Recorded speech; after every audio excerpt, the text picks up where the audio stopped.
How to check recent activity on Android phone. Hey everyone, welcome back to the channel. In today's video, I'm going to show you how to check recent activity on an Android or Samsung phone.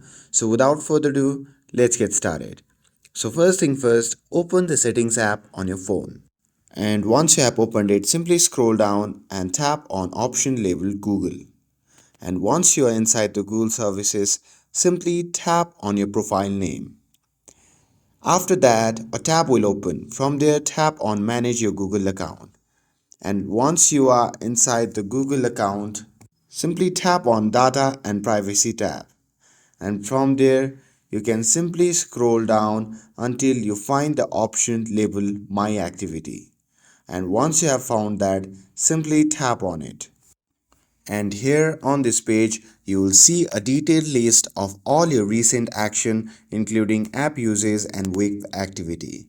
And that's it. Now you can easily track your recent activity on any Android or Samsung device. If you found this video helpful, then don't forget to like, share and subscribe to get updated for more videos. Thanks for watching and I'll see you in the next video.